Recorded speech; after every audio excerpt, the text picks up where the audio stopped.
Il consigliere comunale del Partito Democratico di Agrigento e candidato sindaco Giuseppe Arnone ha scritto una lettera aperta al candidato sindaco Salvatore Pennica. Il testo integrale della lettera di Arnone è pubblicato sul sito internet di teleacras.com. Adesso l'intervista di Davide Sardo. Giuseppe Arnone invita l'avvocato Pennica ad essere più serio, più sobrio e più sincero. Perché e per quali argomenti? Ma io spero di spiegarli a Pennica di persona, anche nei vostri studi o negli studi di TVA, dove pure Pennica ha dato luogo ad una performance di insincerità. E voglio dare a Pennica una piccola lezione di sobrietà e sincerità. Lui si è permesso di dire che io interpreto i pentiti a corrente alternata, sono garantista quando i pentiti parlano dei miei amici e sono invece giustizialista quando i pentiti parlano dei miei nemici. Io invece applico un garantismo assolutamente sano nei confronti di tutti.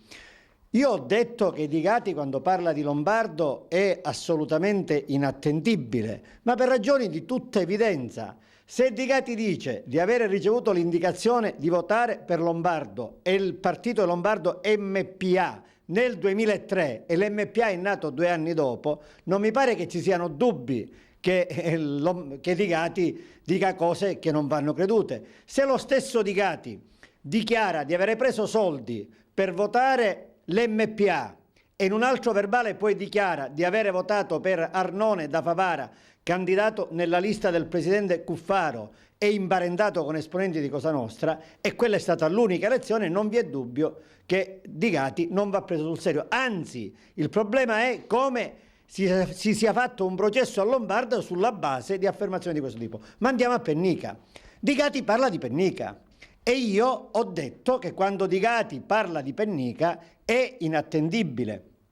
Leggo quello che Di Gati dice di Pennica. Poco prima del mio arresto, avvenuto a fine agosto, Pasquale Alaimo mi disse che tramite Calogero Costanza, 2 mafiosi, aveva saputo dall'avvocato Pennica che dal carcere Fragapane Salvatore aveva dato il suo benestare al falsone Giuseppe, il super killer, quale capo di Cosa Nostra in provincia di Agrigento. Cioè Di Gati descrive Pennica, seppure con affermazioni del relato, come un avvocato colluso con Cosa Nostra che si presta a fare da portaordini del grande capo Fragapane. Io ho detto non sono accettabili queste dichiarazioni di Di Gati per invangare un professionista come Pennica, perché su dichiarazioni del relato, ho sentito da Tizio che ha sentito da Gaio, non abbiamo dove andare, esattamente come per Lombardo.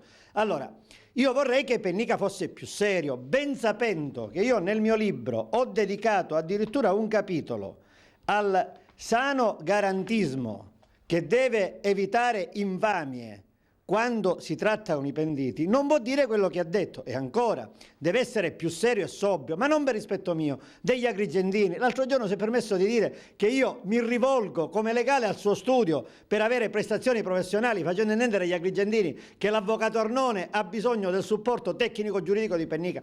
Una parte della città si è messa a ridere, in verità, e credo che Pennica si sia fatto un serio danno elettorale.